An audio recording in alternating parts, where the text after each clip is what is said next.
Right, let's start off with what was Paris. I don't know what all your backgrounds are, so I'm just going to, this may be things you all know about very well. Did any of you go to Paris, not just the city, but to the COP? Okay, quite a few of you did, okay. Right, what was Paris? Well, it's an annual international negotiations on climate change, and this year was in Paris. And Paris has been the most important one since Copenhagen, and prior to that was Kyoto. So although we have them every year, they're punctuated by these particularly important annual events where the idea is you try to negotiate fairly sort of strong framework for the international community to deliver on climate change. So yeah, Copenhagen was the last one in 2009, which was a bit of a damp squib in the end, but some useful things came out of it. And prior to that was Kyoto. All countries prior to Paris, almost all countries, submitted carbon reduction pledges out to 2030. Now, these pledges only covered 2020 to 2030, and they weren't all about total reductions. Sometimes they were related to carbon intensity, they were related to how big your economy is. They'd use different sets of units. There's a bit of a sort of muddled fudge of the pledges, but nevertheless, they're useful. They give us some sort of handle about where we're heading. But remember, they only cover the period 2020 to 2030, so quite a short period. With assumptions around what happens after 2030, then they equate to about a temperature rise of 3 to 4 degrees C temperature increase by the end of the century. So if you add together the pledges and assume that they carry on the same sort of level of ambition after that, then it's about a 3 to 4 degrees C temperature rise. You'll hear people talk about it often as 2.7 degrees, but that's very optimistic about what happens after 2030. So 3 to 4 degrees. And the high CO2 Western countries, the UK being a prime example, have taken the view that 2 degrees C is the appropriate threshold between acceptable and dangerous climate change. But if you ask the poorer parts of the world, these are the low emitting parts of the world that are going to be hit by climate change, they would prefer a much, much lower target of 1 to 1.5 degrees centigrade. And I think it's worth pointing out that at 2 degrees centigrade, though this is now it has been certainly since Copenhagen, a sort of the benchmark figure. At 2 degrees centigrade rise across the century, many people will die. They'll be poor, there'll be low emitters, so they won't be people that have caused the problem. They'll live a long way away from here, typically, and they'll also typically be non-white. So we know who will be hit by climate change, and many, many people will die as a consequence or will suffer very dire repercussions. So we have a very clear picture on what our actions are delivering to other parts of the world. So that's why they argue for 1 to 1.5 degrees C temperature rise. I mean, that's why the poor parts of the world are arguing for a much lower temperature increase. The role of Paris was really to address this huge gap between what came out to be the ambition or the desires going into Paris and where the pledges were pointing us towards. So there's between the sort of rhetoric and this reality. So that was the purpose of Paris. Now, I think it's also worth bearing in mind, before we ever sort of think about what we're going to do about the future, is to remind ourselves, where are we today? And we often aren't very honest about where we are now. So let's think where we are today in 2016. The first Ipcc report on climate change came out over 25 years ago, which, I'm looking around here, that's longer than some of you have been alive. So for a quarter of a century, grey-haired or no-haired people have completely failed you and your future. So when you see people like me stood at the front, I should really start off with a fairly sincere, well, a very sincere apology that we are handing you this legacy. So a quarter of a century we've known about climate change, everything we needed to know to act, and we have actively chosen to do nothing. Worse than nothing, actually. The carbon dioxide emissions this year will be 60% higher than they were in 1990. So during our 25 years of concern for your futures, we've let our emissions go up, so they are 60% higher now. The atmospheric level of carbon dioxide is currently higher than it's been for about 800,000 years, and probably as much as 5 million years, but certainly 800,000 years, which is about 2 to 3 times longer than any of us, not any one individual, but as a species have been on the planet. So this is the backdrop to Paris, a backdrop of abject failure by people like us, the high emitters. So I think we should always sort of remember that before we start to think about where we're going to go in the future. Remind ourselves, where are we today and where have we come from? Crucially, Paris was very important on this front, and indeed the Ipcc report. The Ipcc, do you know what they are? The Intergovernmental Panel on Climate Change. They're the main UN body that collate the science around climate change. The Paris Agreement and the Ipcc make direct reference to 2 degrees centigrade, and particularly to this concept of carbon budgets. This is from the Ipcc reports. Unfortunately, this was not finally included in the Paris Agreement. And that is very, very important sort of transition from the sorts of goals that we've had historically, where everyone is focused on this 2050 framework. We must do something by 2050, otherwise not in my term of office if you're a politician, or I'll be a retired academic, on a nice pension if you're a professor. So it's a time frame a long way in the future, and it has nothing to do with climate change, and it never has had anything to do with climate change. The only thing that matters in terms of temperature is the carbon budget. And the reason we like this is because this requires us to do nothing politically or in our own lives. The reason we don't like this one, even though it's scientifically legitimate, is it requires us to do something now and preferably yesterday. To simplify this, for a 2 degrees C temperature rise, or indeed for a 1.5 degrees C temperature rise, what we have is a very clear carbon budget, the amount of carbon dioxide that we can spend or emit into the atmosphere over the century. There's a very high correlation between the temperature and how much we put out over this century. And we can think of this graphically. So here we have carbon dioxide on one side and years out the bottom. These are our emissions. This is during our period of concern here, going up. So it's a plot of our arrogance in some respects. But also a plot of our carbon dioxide emissions. And we know that we have for a 2 degrees centigrade, we have a certain carbon budget. Can you see that from there? Yeah, okay. We have a certain carbon budget. That's the area under the curve. And what we also know is that if we delay action, which of course is what we've done every single year since the first report came out, we've always chosen to delay action, then we have to do something to remove the emissions from the system more rapidly in the future. And what that means is that the rate of mitigation, the rate of reducing our emissions has to increase very significantly. So when we were first giving talks like this back in 2005, we were talking about reduction rates of 6, 7, 8, 9% per annum. And now we're talking reduction rates of well above 10%, probably nearer, really, the latest data, probably more nearer 13% or more. And I'll come back to that later on. So we have already delayed action very significantly. Let's go back to the Paris Agreement. I'm going to make a provocation here, and I'll read this out so I don't get it wrong. In providing guidance to policymakers in the run-up to Paris, we, and by that I mean the scientific and expert community, that includes the NGO communities, the engineers, the social scientists as well, we have applied questionable assumptions and fine-tuned our analysis to align with political and economic sensibilities. Now it's a deliberate provocation, so I'm pushing it a little bit far, but I think by and large, as a community, we have chosen to adjust our frameworks to fit with what is politically acceptable, with what the funders want to hear. So what George Osborne wants to hear, what we want to hear globally, what our VCs want to hear. And that, I don't think, is the job of academics. Now, we sometimes have done this, we've worked quite objectively, but within very subjective boundaries, but that is not good enough, in my view. And I'll try to pick this apart a little bit as we go through the presentation. But obviously, that's quite a criticism of our particular scientific community. And I'm going to start really, before I talk a bit more about Paris, then on to the budgets, with this quote from Richard Fineman, who was a really very eminent and really engaging physicist in the 20th century. If you've never read any work of Richard Fineman's or watched his videos, it's really worth looking at. Almost everything he writes is... Oh, I've flicked past it. So let's try and go back. Almost everything he writes is worth reading. This is taken from when he was the president, just before he died actually, of the space shuttle disaster, the Challenger. And he wrote this in his report there. Again, even reading the Challenger report is well worth looking at because Fineman was involved. For successful technology, reality must take precedence over public relations, for nature cannot be fooled. And I'll try to show as I go through this, I think we have deliberately, as an academic community, as politicians, as a society in general, we have tried to fool nature. We have not tried to be honest about this from the beginning. We have followed the rules of public relations rather than those of academic credibility and integrity. This is the Paris Agreement. There were 3 versions of it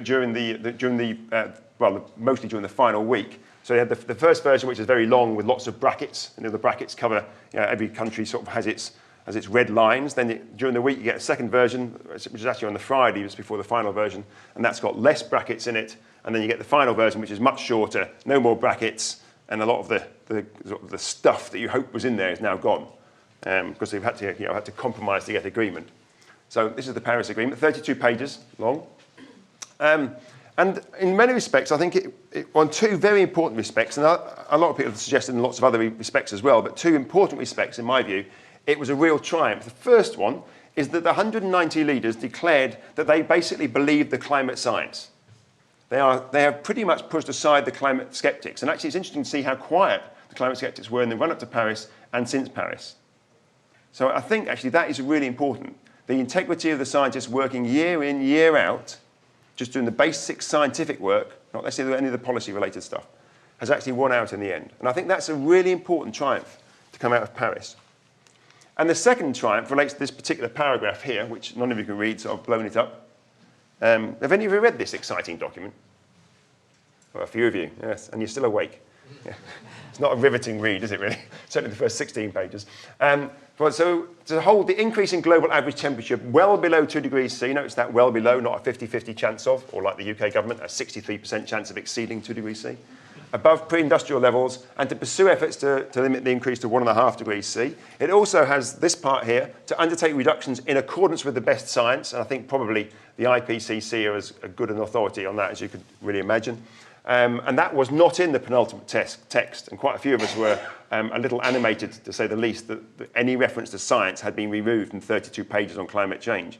But this bit was put back in. A lot of the other things we asked for were not put back in, but that was put in. And then also on the basis of equity and efforts to eradicate poverty. So the four important, and I think that really the three most important things here, well below 2 degrees C, 1.5 as well, but I'll come back to that later. I think it's less significant. Best science, and on the basis of equity.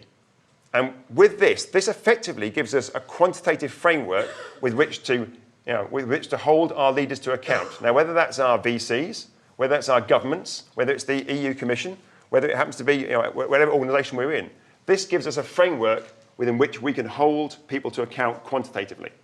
So actually, I think this part is very useful in the Paris Agreement. There were lots of issues I have with it. Firstly, it's an agreement about climate change, which I think has something to do with fossil fuels as far as I'm aware, but there's no reference to fossil fuels in 32 pages of the document, nor no reference to decarbonisation in the whole of the Paris Agreement, because you have to keep the Saudis on board.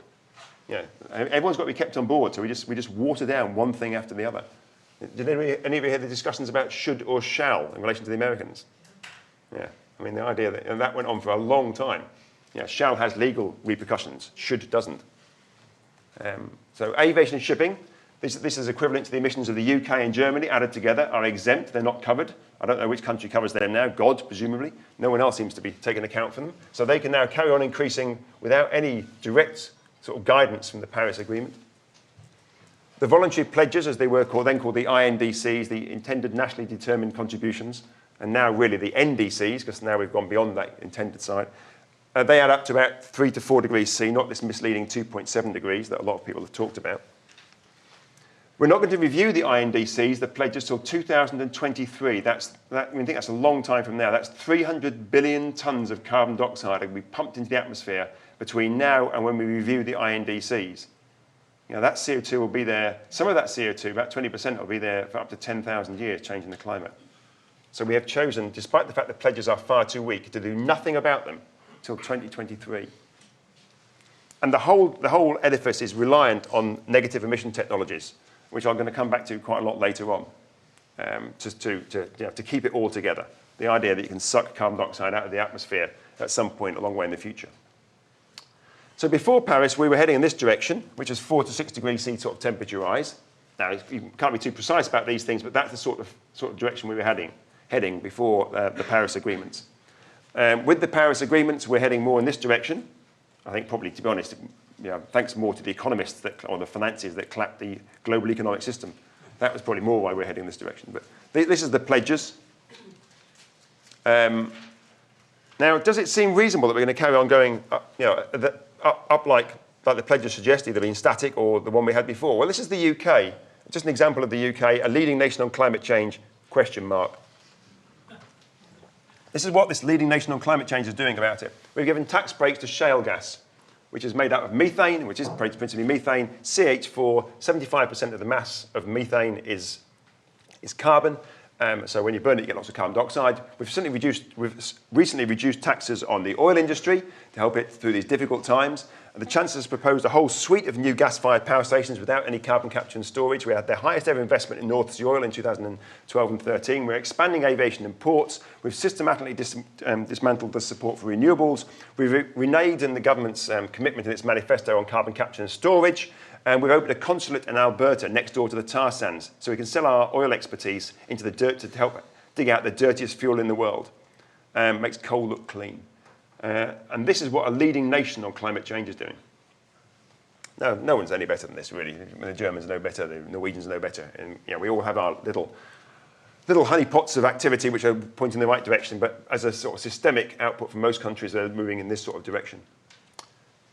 So I think we are certainly heading to this higher band here, but this is where we are signed up for. Remember, this is an outside chance of 2 degrees C. 1.5 will bring it down here, and I'll come back to that a little bit later. So there's a huge gap. And to me, the big issue here, and this is the one that has huge political repercussions, is that in the near term, you cannot build your way out of this problem. Now, as an engineer who I should hasten to add, I spent 10 years building offshore oil platforms, so I have a background working in the oil industry. I think engineering can do a lot. It is possible to build wonderful power stations that are low carbon, but you cannot build them quickly enough. You cannot electrify the grid quickly enough to get you onto this curve. So we need deep cuts in energy demand. That has major political repercussions. The supply side is really important. It's essential. You've got to do something about low carbon supply. So all of the options that are there for low carbon supply need to be put in place as quickly as possible. But it's not enough. And most of the time we focus on the supply side because I can notice that's in the future. And that means we haven't got to do anything. We can just rely on wind turbines and nuclear power stations in the future. And these curves here are based on just a global picture. So there's no concept here of equity. Yet equity is embedded within the Paris Agreement, indeed the Copenhagen Accord as well. So equity is an important part here, and you have to sort of tease that out. What does this mean for the richer and poorer parts of the world? But before looking at it in a bit of detail, I just want to go back to the carbon budgets in relation to 1.5 degrees C, because I'm going to be focusing mostly on 2 here. In 4 to 13 years from now, we will have put out so many emissions into the atmosphere that would have wiped out the budget for 1.5 degrees C. So why was it there? The pledges are not going to be reviewed until 2023. By that time, we've wiped out almost all of the chance for 1.5 degrees C temperature rise. In any real meaningful sense, it's too late for 1.5 degrees C. It was put in there, in many respects, as a sop to the poorer parts of the world, which I think was disingenuous, unreasonable thing to do, at best. So we're trying to keep them happy by putting this number in there, even though it's completely impossible to deliver in relation to the carbon budgets, unless you believe in sucking CO2 out of the atmosphere in the future, and I say we will come back to that. So for 2 degrees C, a 66% chance of staying below 2 degrees C, in other words, a reasonable probability of it, is now gone. That's been blown. We won't be able to do anything about that in the time frame that we have. So that's gone. Now, you think about it, 2 degrees C, we've defined it, people like us, as the threshold between acceptable and dangerous. I'm sure none of you would ever fly, but if you did fly, would you ever accept that sort of chance of landing safely? 66% chance? I mean, it certainly would cut back on the number of people flying if they knew that was the odds. But you would never accept it. And yet that's only one flight with 400 people on it, or whatever it might be. We're talking about a planet here. So even the best that we are prepared to accept is a low chance of staying below dangerous impacts on our planet. But that's gone. A 50-50 chance would require a warlike footing on climate change now. Do we have anything like that? In our own lives, in our own universities, in our own governments, nothing like that at all. There is no sense that climate change is an important or urgent issue. That one is gone as well. All we have a chance for now, and I'll give you the numbers behind this if you want to, we are now on the outside chance of 2 degrees centigrade. That's the best that we can really hope for, an outside chance of 2 degrees. Bearing in mind that many people will die at 2 degrees C. It will have major global repercussions, not just to people, but to ecosystems as well. So this will be quite a different world at 2 degrees. So what's this mean for richer and poorer countries? Well, it's quite easy. You don't require an integrated assessment model or a large computer. You just require a bit of pen and paper or a calculator, some basic arithmetic. We have a global carbon budget for 33% chance of 2 degrees C. There's a bit of a range in the Ipcc, so you can use that range. We can make some sort of estimate as to what could the poorer parts of the world do if we imagine them doing everything they could towards climate change. What would their carbon budget look like? What would the amount of carbon dioxide they emitted look like over the century? We can make some guess as to what that might be, and we can adjust that. And then we can subtract 2 from 1, and that tells us what's left for us, what's left for the UK, for Sheffield, for the richer parts of the world. And that tells us something about the scale of the challenge. So just basic arithmetic.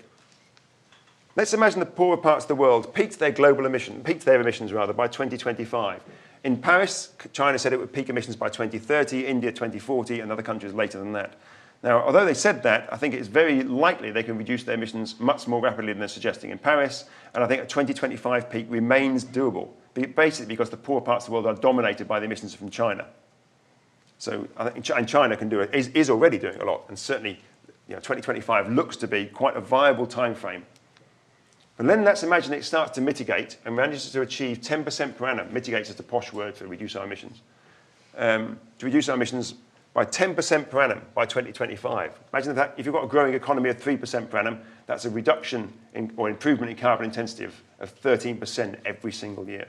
That's a huge requirement. That's 3 times faster than people like Stern and most other economists would suggest is possible with economic growth, which of course we have to have. Apparently it's essential, much more than physics. That would mean they have to fully decarbonise their energy system, not their electricity system, their energy system, everything, planes, cars, fridges, the whole lot, by 2050. And we can work out the carbon budget for that quite easily. It's just about a bit of arithmetic, a few curves. And we can subtract that from the carbon budget for 2 degrees C, and then we can work out what's left for us. For people like us, and we're revisiting this now with the latest budget, so we think in fact it's going to be higher, nearer 13%, or maybe even a little bit higher than this. But a 10%, at least a 10% per annum reduction in emissions every single year. Now, if you think about that, how does that play out? That's a 50% reduction by 2020. So we talked about 43% for the university and for other universities by 2020. So that's sort of, broadly in the right sort of direction. But this is across all of your emissions. Like the 43%, I don't think includes scope 3. So, students flying backwards, international students flying backwards and forwards, lecturers whizzing off to fancy conferences in exotic locations. None of that's counted. Procurement's not counted. All of that would also need to be counted in your 50% reduction. 75% reduction by 2025, 90% reduction by 2030, and for the wealthy parts of the world, we would have to be fully decarbonised by 2035. Now, we'd all shake our heads, they say that's not possible. But when we say it's not possible, we say it's okay for other poor people to die elsewhere. There isn't a way out of this. Whatever we don't do, others will suffer the impacts. So there isn't a nice, comfortable situation to deal with here. Well, what we face is a radically different future either way. Our submission to Paris and the EU and the wealthiest parts of the world was for a 40% reduction by 2030, less than half of what we would need to do to deliver an outside chance of 2 degrees centigrade. Now, how can this be reconciled with sort of statements like this? This is from the working group 3 of the Ipcc. That's the sort of economics section of the Ipcc. The working group 1 is the main science section. Working group 3, mostly economists, or many economists. Global economic growth would not be strongly affected by making the reductions necessary for 2 degrees C. Now, there's no way that you're going to reduce at 10% per annum without affecting global economic growth. For the UK, we get from the Committee on Climate Change, the good news is that 2 degrees C reductions are possible without sacrificing the benefits of economic growth and rising prosperity. That keeps everyone happy, doesn't it? And there's no way you can reconcile those positions. And the people writing this are fully aware of that, but they're also fully aware if they don't say that, their funding is stripped. And that's not just true at the Committee on Climate Change. Just look at the strategy documents for all of the research councils. It's basically something that George Osborne's written. And no longer are we at an arm's length in terms of academics or the research councils from government. There's barely a cigarette paper between what government wants and what the research councils are now funding. And I think that's a disgrace, but if you say that, well, if you say that, it's harder to get funding for a start. But anyway, there are 2 rabbits in the hat here. The first one of these is about negative emissions. How can we reconcile these 2 positions? The first one we are assuming is that negative emission technologies will work. And they're principally, the one that's mostly considered in the integrated assessment models that are used to advise governments, is BECCS, which is biomass, energy, carbon capture and storage. And basically here you grow trees or plants, miscanthus, switchgrass, whatever it might be. As they grow, they suck carbon dioxide out of the atmosphere through photosynthesis. You then chop them down and pelletize them, put them on ships and transport them all around the world to the world's power stations. You burn them in the power stations. You capture the CO2 as it goes up the chimney. You almost liquefy the CO2 on a phase change state. And then you pump it underground and you store it there for a few thousand years. Oh, well, that sounds quite reasonable, doesn't it? Yeah. There's light outside today, and we're in a relatively modern building. How old is this building? Brand new. Brand new? Brand new, yeah. Brand new, right. Modern building, brand new, light outside, and yet we've got coal-fired power stations providing us with light in here. Yeah. No one designed windows. It just seems, this is what we are still doing. In 2016, is climate change serious? We still build places like this? I mean, it's no different to any other university. We do that, the same universities worldwide like that. This has never worked at scale. BECCS has never worked at scale. There are huge technical and economic unknowns. There are major efficiency penalties. A normal power station, a coal-fired or gas-fired power station, will be an efficiency of between 35 and 55%. That's how much the energy will be converted into useful output. You bolt this on the end of it, you're taking out another 15 to 25%. So it's very, very inefficient. Limited biomass availability. We also want biomass for food, to feed 9 billion people. The aviation sector thinks it's going to fly its planes on biomass. The shipping sector thinks it's going to be using biomass for its ships. We already use 5 to 7% of biomass in our car fuel. And the chemical industry thinks it can use biomass as a feedstock. And we live in a round planet. You sort of think, well, can we produce that much biomass? And you have to have your fingers crossed on feedbacks. So whilst we use this method as a form of procrastination, so we don't have to do anything in the meantime, we have to have our fingers crossed that things like the permafrost won't keep melting, you won't get ongoing increases of methane, which is a very potent greenhouse gas, so you won't get a whole suite of feedbacks. So you have to be fairly lucky on the feedbacks as well. The scale that is included in these things called integrated assessment models, these are the models, as I say, that primarily are used to advise governments, is planting out an area of 1 to 3 times the size of India. Now, if you're British, you'll think it will be India because we're quite colonial. But we're just saying that it's an area like that. No doubt we'll think we'll invade again. Year after year, decade after decade, and store hundreds of billions of carbon dioxide securely underground somewhere for thousands of years. That's what we are relying on, rather than actually reducing our emissions today. And the other thing we're relying on here, which makes this one look quite reasonable, we're going to peak global emissions in the past, which sounds quite flippant. Obviously, Doctor Who's managed it, but no one else has. But actually, is that true? Are we seriously basing policy on those two? I mean, it's hard to believe that's the case. This is the Ipcc, the Intergovernmental Panel on Climate Change scenario database. There are 400 scenarios in their database for a 50% chance or better of 2 degrees centigrade. 86% of them include negative emission technologies. The other 14% all assume we peak in 2010. And many, in fact, I think it's most of the scenarios assume that we both peak in 2010 or there or thereabouts and have negative emissions. Now, the UK government's position is based on the UNEP GAP report, United Nations Environment Programme GAP report, and that's something, again, very similar to this. Most of the scenarios in that report, I think it's about, there are 163 scenarios, and 140 of the scenarios assume we peak emissions globally in 2010, there or thereabouts. So, it is unrealistic, obviously, to think we can go back in time to peak global emissions. So rather than focus on urgent and deep mitigation, Paris, some academics, politicians, many of us actually, we're going to, we don't want to do deep and urgent mitigation today because it has huge and challenging economic, social repercussions for how we have to live our lives. So rather than do that, we're going to rely on non-existent negative emission technologies in 2040, 2050 and beyond to suck the CO2 out of the atmosphere in huge quantities. So that's what we're relying on. We're ignoring, when you think about this, we're ignoring the real risk of positive feedbacks. So we're ignoring the fact that we know there are a whole suite of positive feedbacks that will make the situation worse if we don't do something about stopping a rise in temperature very soon. And they make things harder. They reduce the size of the carbon budgets, these feedbacks. Now, we know they are there, but we are ignoring those. And at the same time, we are prepared to accept the huge risk that these negative emission technologies will not work at scale.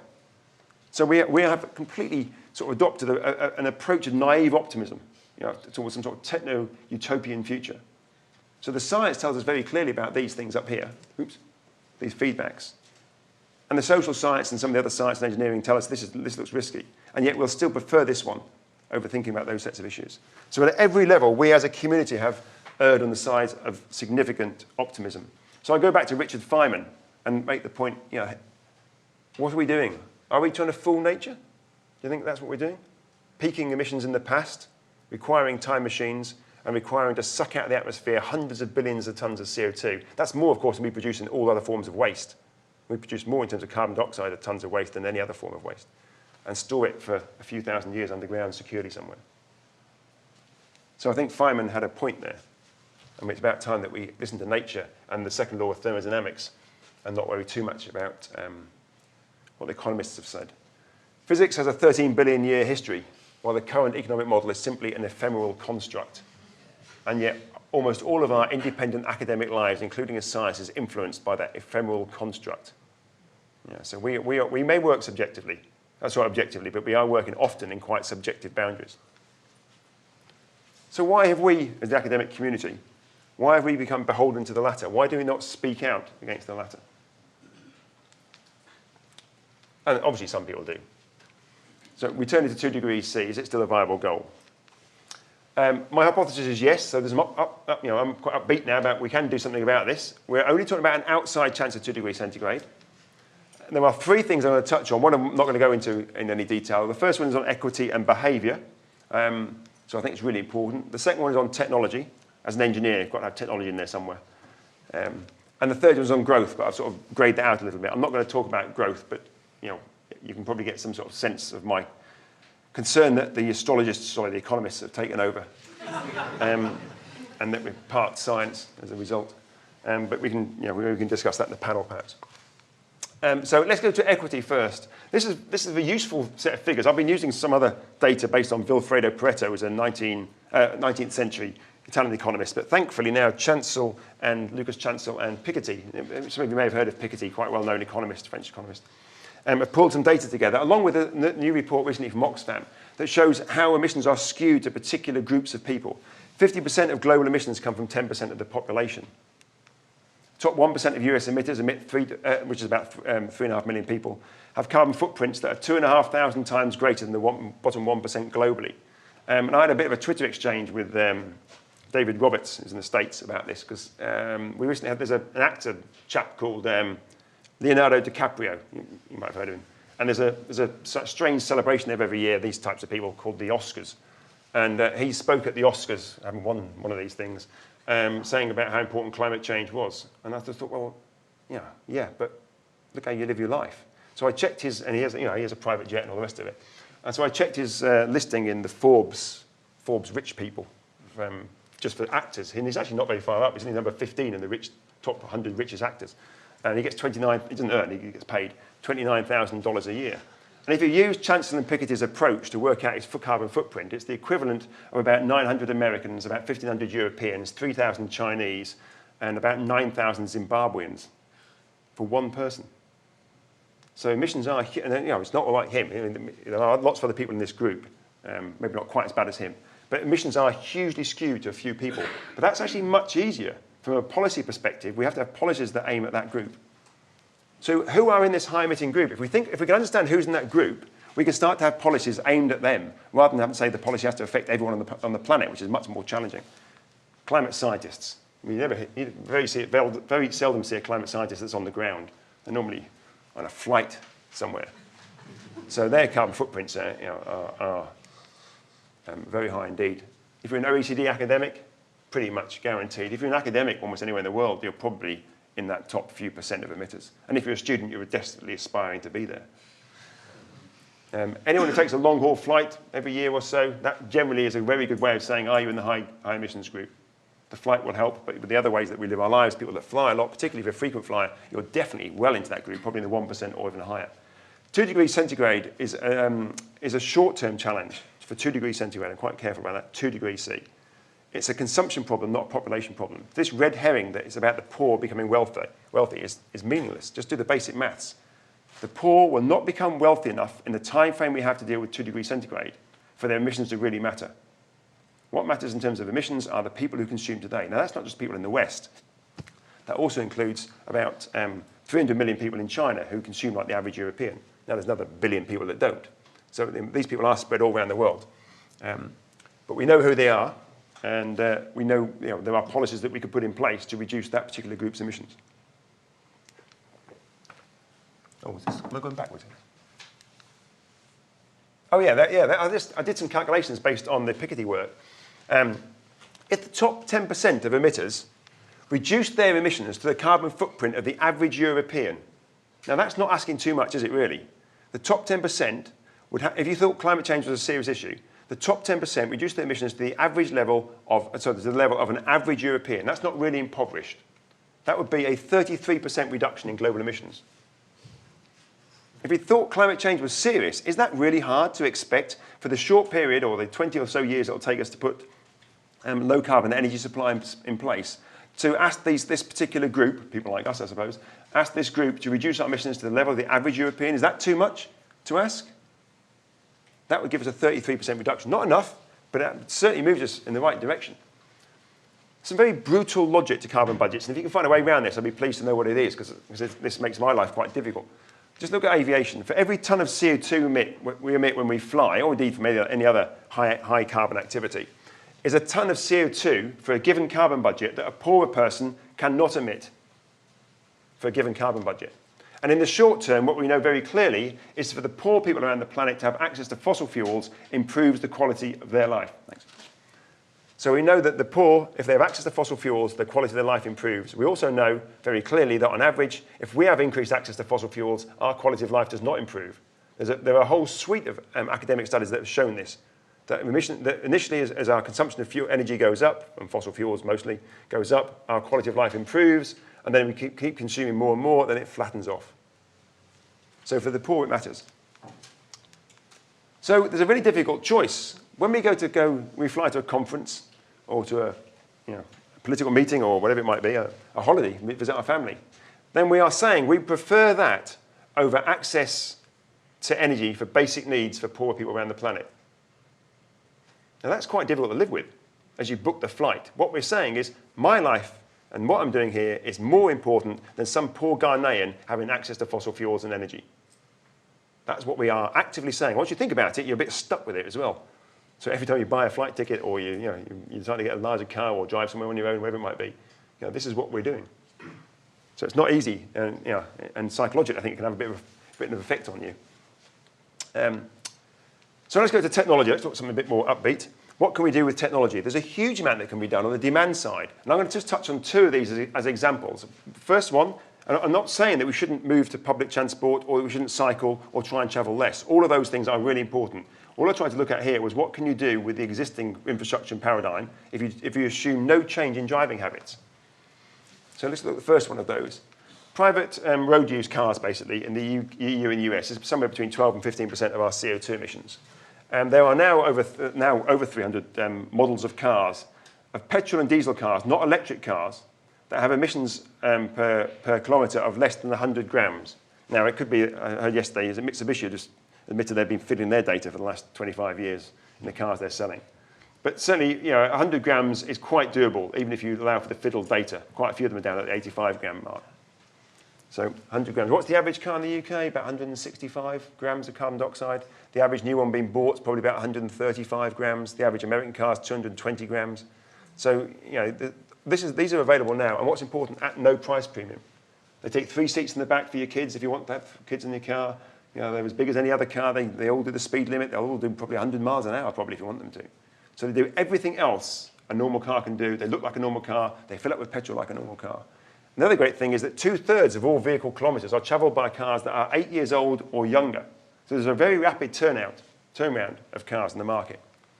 So if you put in a maximum CO2 standard of, say, 100 grams and then tighten that to, say, 7% every year, at no additional capital cost, because we're not asking people to change their cars more regularly, you could have a scrappage scheme and increase that, but in this case, at no additional capital cost, reduced operating cost, less fuel, identical infrastructure, same roads, same petrol stations, same employment, because and same companies. The companies that make the efficient cars also make the inefficient cars.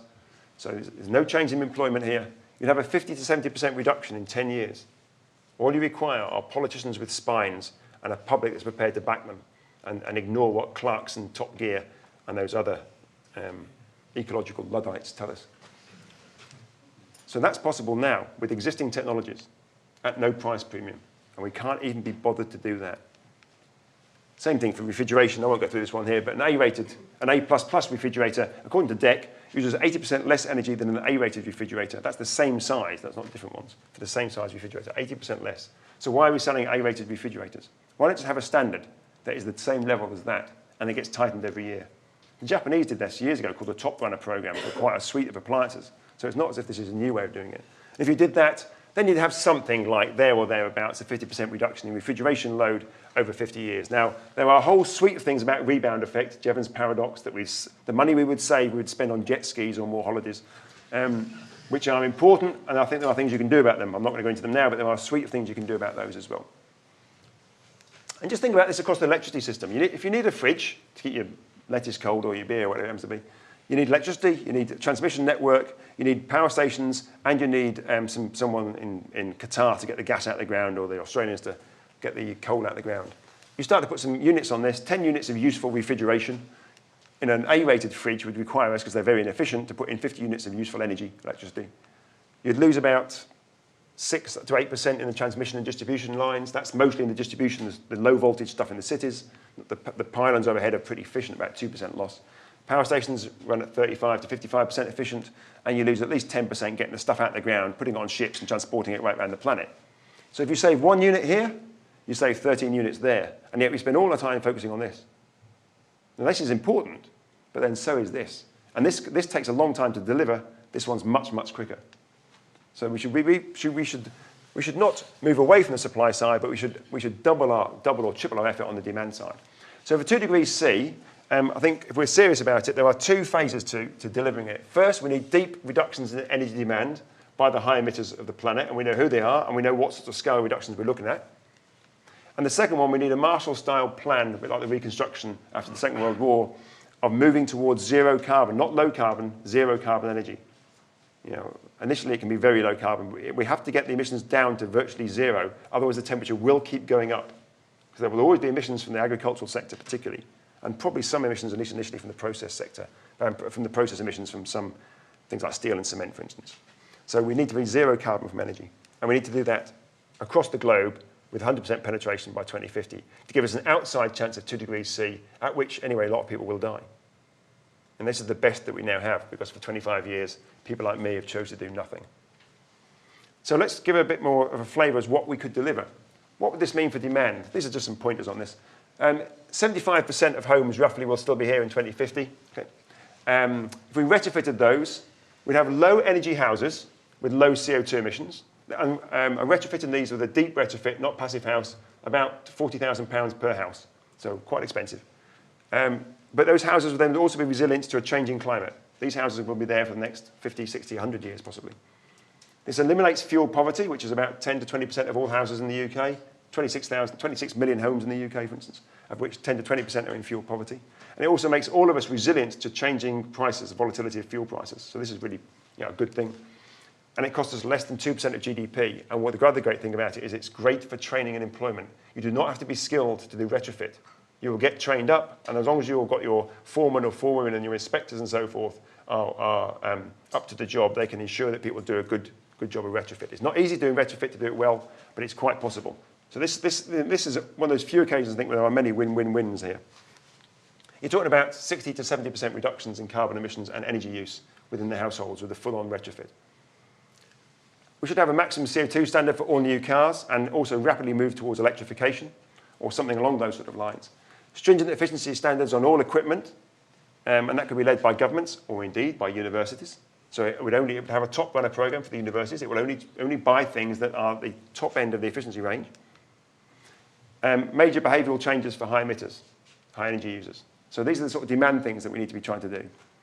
And I think if we did all of that, we could power down our energy consumption by between 40 and 70%. That's a huge reduction. But if we can do that and do the supply side, then we can hit 2 degrees C. I think that is viable and doable, even if it's very, very challenging. What does this mean for supply? A massive electrification program. Currently, only 20% of the energy we consume is electricity. 80% of what we consume is not electricity. And we have to make heating and transport, probably much of the energy that's used in industry as well. We have to make that electricity because you can make electricity at make it very low carbon. It's very hard to imagine what else you use that's not electricity that is low carbon. Some biofuel, perhaps, some bioenergy, perhaps some hydrogen, but that's likely to be produced from electricity anyway. So you have to really electrify the system. Maybe 80% of the energy needs to be electric, not just 20%. Smart grids, intelligent metering and community energy, these help with issues of engagement, but also with issues of intermittency, which is an important issue, but exaggerated by many people as to how important it is.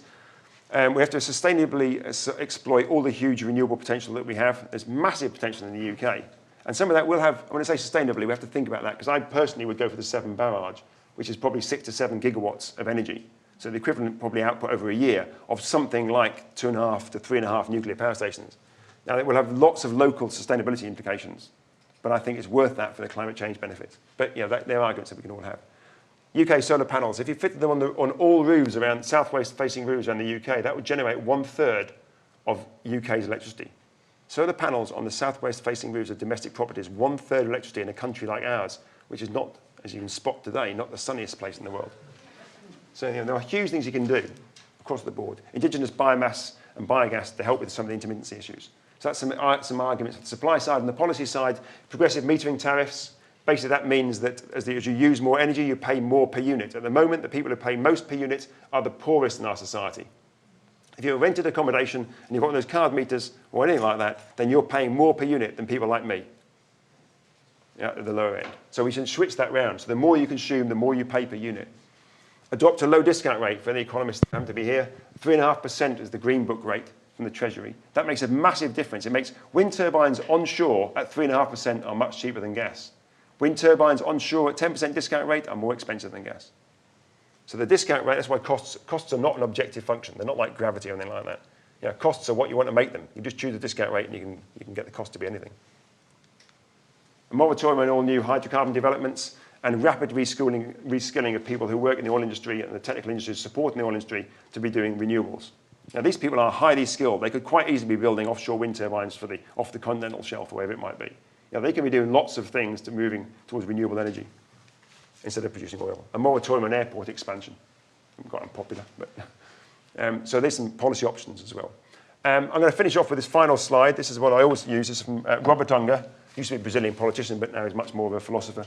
And at every level, the greatest obstacle to transforming the world is that we lack the clarity and imagination to conceive that it could be different. And that's our job in universities. That's what we're paid for.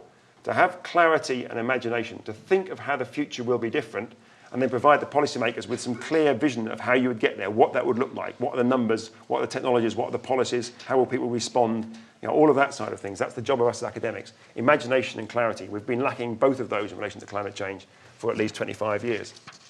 So on that final note, thanks very much for listening.